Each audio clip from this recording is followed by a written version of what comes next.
I'm gonna go ahead and call the meeting to order. Can we have confirmation of a quorum present?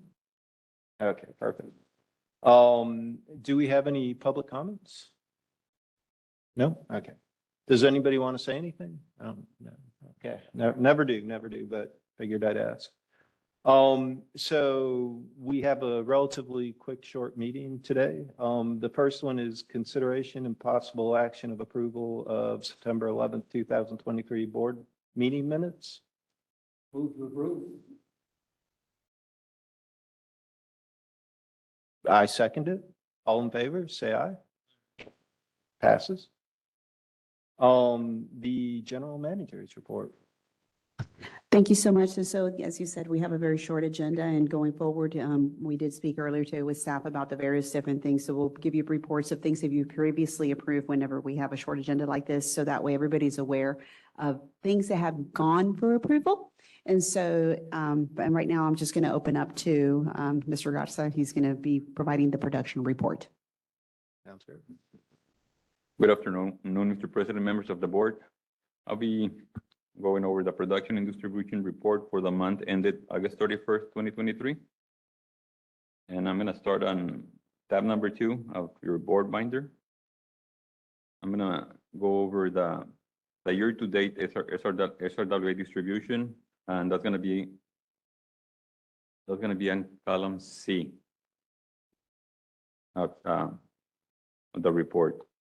And the year-to-date is 2,316.441 million gallons. And that's for an average of 6.915 million gallons per day. Under column F, we have the PUV distribution, and that's at 2,020.349 million gallons for an average of 6.031 million gallons per day.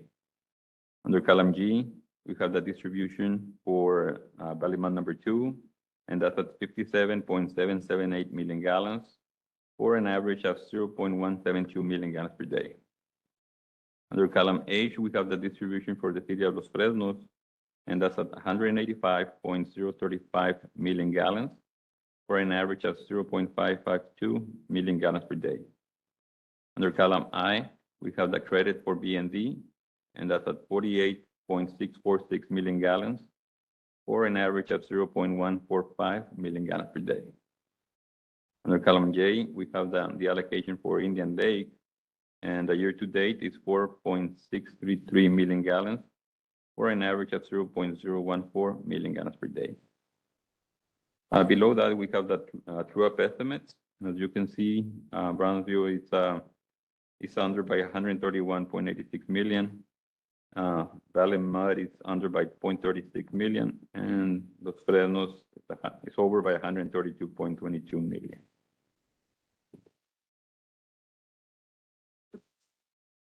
This next page, we have the production and distribution for August of 2023. The third column from the left, we have the total production, and that was at 221.559 million gallons. That was for an average of 7.147 million gallons per day. In the column to the far right, that's what was distributed out of SRWA, and the total was at 221.264 million gallons for an average of 7.138 million gallons per day. Below that, we have the chemical and electrical consumptions.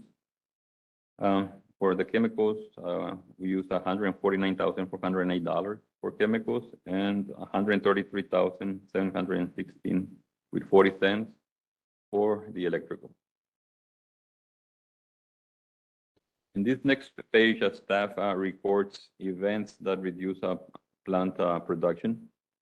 For August, we had an event on the 17th where we had a scheduled shutdown to repair the fiberglass lines in two of the road trains, and that was a 7-hour shutdown.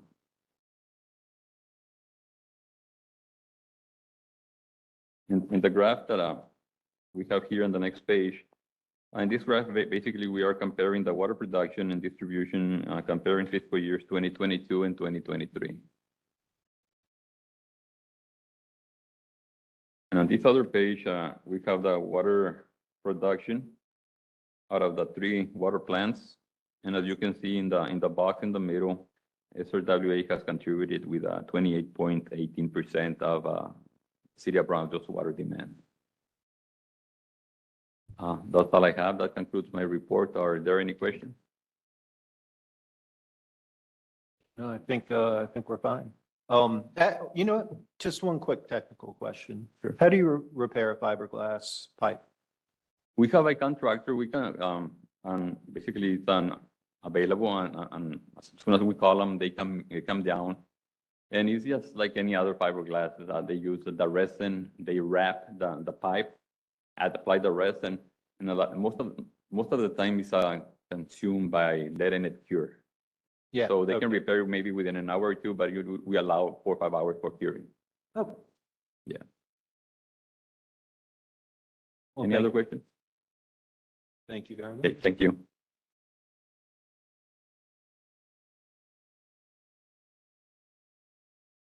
Afternoon, Mr. President, members of the board. Monica Cavazos, Director of Finance. I'll be going through the financial performance report for the month ended August 31st. I'm not George Runhell, by the way. Looking at the far right column, we're looking at the year-to-date numbers.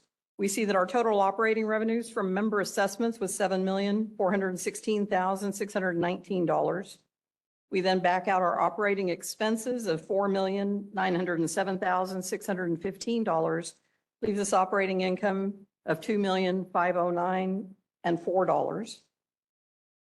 We then move on to our net non-operating revenues or expenses. In this case, net non-operating expenses of $115,537 gives us income before capital contributions of $2,393,467. We then add our capital contributions of $147,382. Gives us a change in net position of $2,540,849. When added to the net position at the beginning of the year of $20,265,360, gives us a net position at the end of the period of $22,806,209. Any questions on the financials? Then the next several pages are, I'm sorry. Did you say you had one set? Sorry. The next several pages just provide detailed information by account showing what the budget was, what the year-to-date actuals are, and the available budget balance. And just if you've got any questions on any of the specific accounts, that just gives you a little bit of the more detail, what drives the financials. Any questions on any of that? Okay, thank you.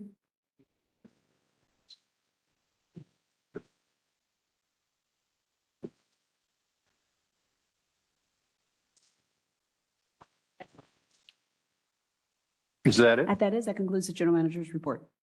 Oh, wow, okay. Oh, no, Oh. we had a drought. That's right. Oh. Drought, sorry. Good afternoon, board. My name is Lupe Garcia. I'm the Water Resources Administrator for Brownsville PUV. And today I'll be going over a drought update.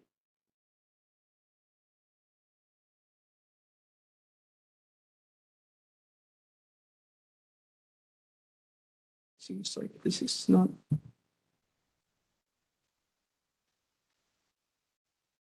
Okay. There we go. Okay, so here we just, the latest information is from September 23rd, 2023. The U.S. combined ownership for Amistad and Falcon stood at 22.7%. And it's down currently from last year, which at the same time was at 30%.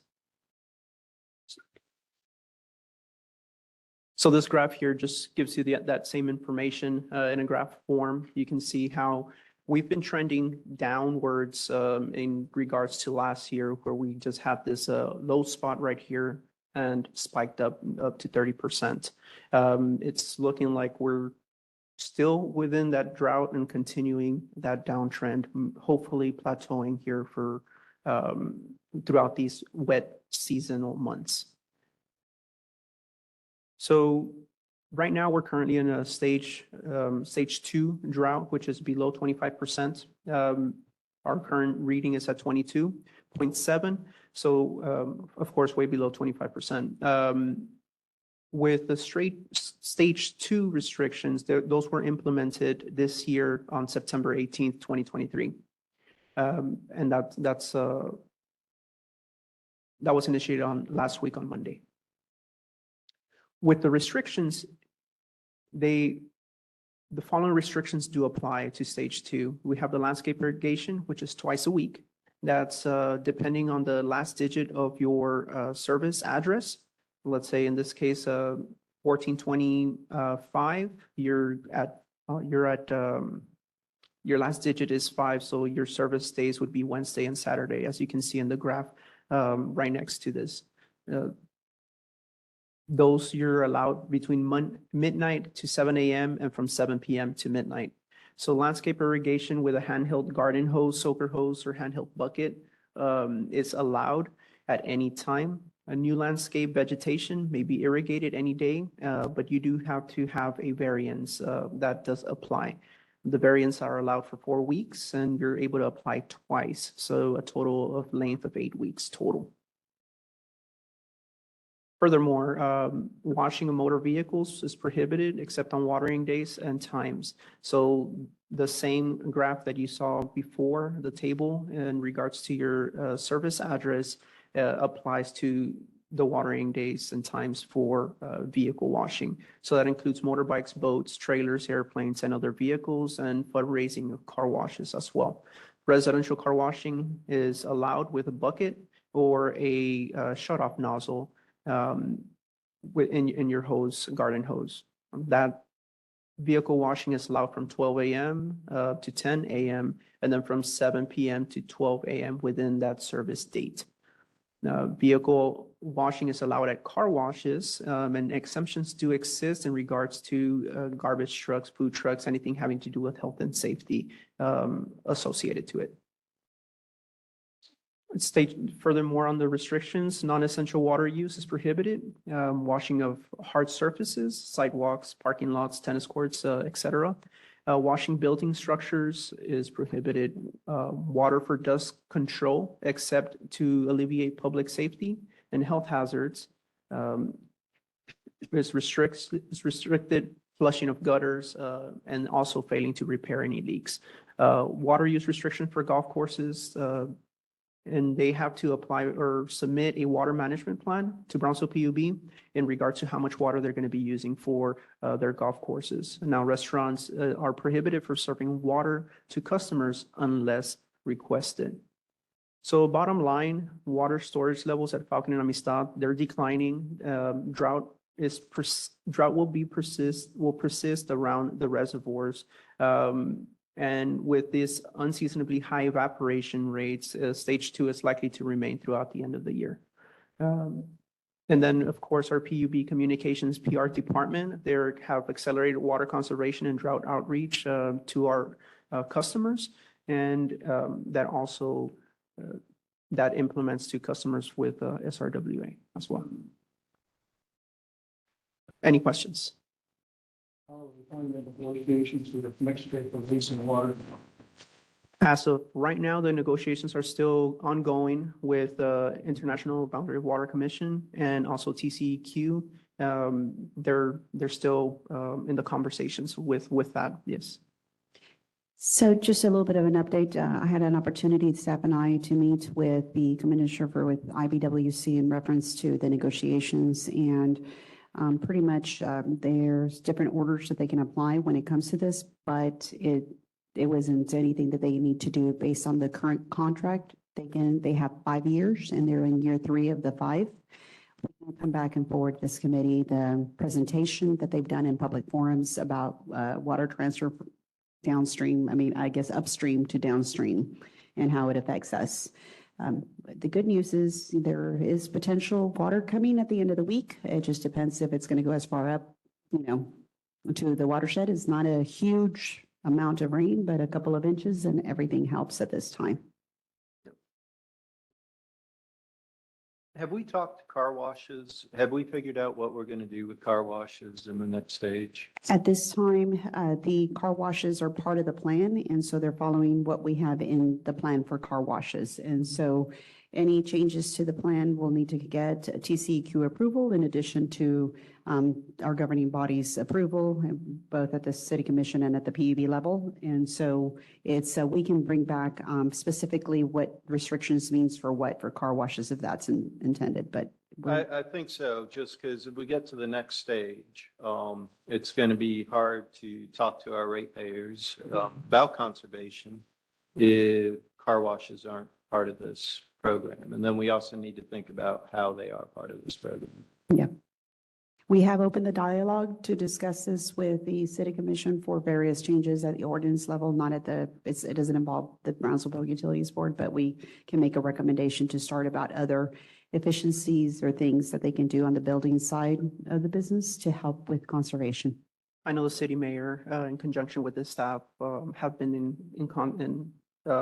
talking about car washes and how they're going to be going about and either doing any restrictions or anything like that for car washes as well, since they are a business-based. Well, great. Thank you. Okay, thank you.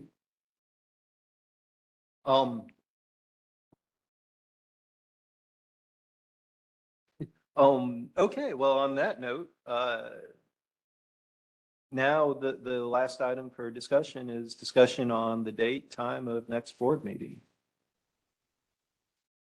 And I'll leave it open up to discussion. We have the PUB board meeting on the 13th. Typically, we have on the November 6th would be the meeting that we would have. There is this calendar in front of you. And unless there's any changes or conflicts, is November 6th a good meeting date for everybody in this? I think for us, it is. Yeah. Does anybody know what day deer season opens? Probably need to check that. We'll get back to you in case any conflicts. Do what? October 1st? No, deer season? Bow and arrow. Oh, bow and arrow. Okay, okay.